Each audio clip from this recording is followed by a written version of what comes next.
Good morning everyone. So in today's class, let us learn about investment or interest cost.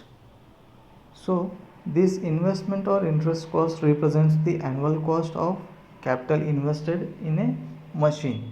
So which means, so when a company buys a particular equipment to run the company successfully, so those equipments will give return back. So whatever the investment made by the company as average annual cost. So these costs will be calculated on yearly basis. So whatever the investment made by the company, so those will be returned in terms of interest, so which is calculated on yearly basis. So this is about investment or interest cost of that particular company. So next come to the calculation part, or the average value of an equipment may be determined as, so as so they are determined as C equals to P multiplied by n plus 1 divided by 2. So this is the equation used to calculate the average value of equipment. So where capital P is nothing but total initial cost and capital C is average value, which is calculated on yearly basis, and small n is nothing but useful life in years. So whatever the equation is there, so this equation is suitable or assumed when the equipment has no salvage value. We know that. So salvage value means resale value. So after its useful life, so it has no salvage value. When the equipment has no salvage value, so then only we can apply this particular equation. So when if the equipment has a salvage value, then the equation becomes C is equals to P of n plus 1 plus f of n minus 1 divided by 2n. So this is the equation which holds good when the equipment has a salvage value, or you can say resale value.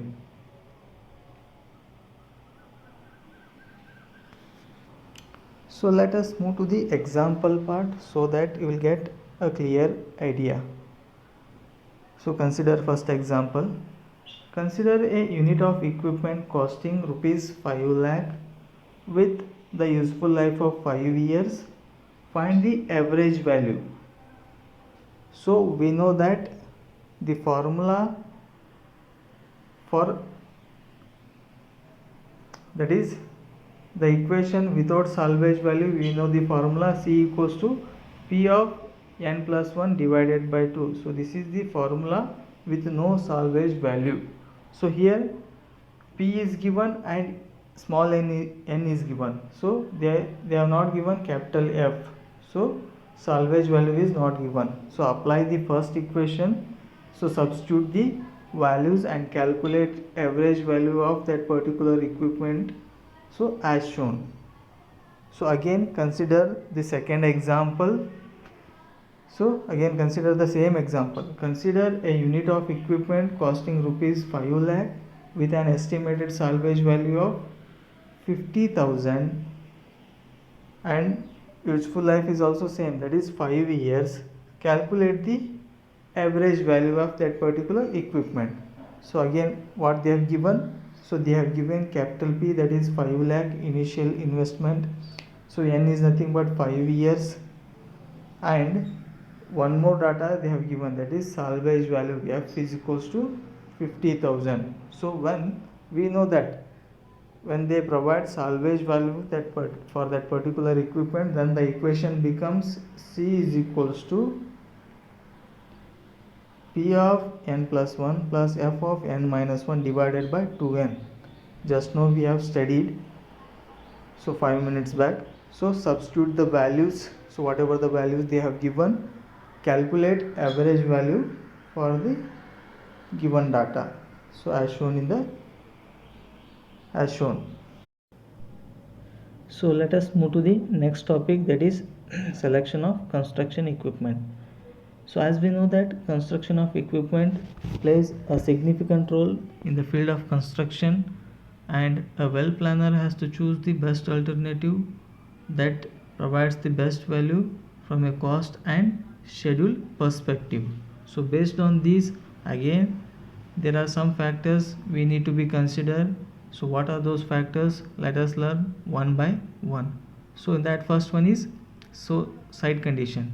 So here the type of material to be handled, physical constraints on site, and hauling distance. So these are the things involved in the site condition. So by considering these factors, again the planner has to choose the best alternative which is suitable for the work. So next, the second factor is nature of the work. Again here the things involved are payload, the total quantity of work, and also the construction schedule. So these are the things which are involved or which are come under the nature of work. So again, based on these factors, the planner has to choose the best alternative suitable for the work. So, and the third factor is size of the equipment. So here the size of the equipment should be such that it must be able to used with other matching units. So the whatever the size of the equipment we are choosing for the particular work, so that should be suitable for the work, and also it should be economical in condition. And the next one is availability of equipment. So whatever the equipment we are choosing for a particular work, so those equipment should be available easily near the site condition, so that it saves time as well as it will become economical. And the next one is availability of spare parts. So again, as I told that, so whatever the equipment we are choosing based on these conditions, so for that particular equipment, whatever the spare parts are there, so those spare parts should be made available easily, because so that saves again time as well as it will become economical, and also the work will run in a smooth manner and it will not disturb the work. Because as we know that if the spare parts are not available easily near the site area, then the equipment will stand in an ideal condition, and that will again affect to the work, so which in which the work will become delay. So next topic or next factor is multi-purpose equipments. So again, this is also the main things. So as we know that certain type of equipments which are not fully utilized in a particular company, so in that condition, so when you are choosing the equipment for that particular function purpose, so those should be utilized in such a way that those should be in a multi-purpose equipment, so that we can utilize them in an effective manner. And the next point is use in future projects. So whatever the equipments we are using or we are choosing as a best one, so that should be used in a future projects also. So that is also the main thing we should consider in the mind. So and the next factor is economic considerations. So this is also the main thing. So whatever the equipment we are choosing, so that should be easily available, and also it should be economical in the case of fuel consumptions, and also owning cost, and also the operating cost. So by considering these things, it should be in an economical condition. And the next one is reliability of the equipment. So whatever the equipment we are selecting for the project must be reliable one, and which means it should be suitable one.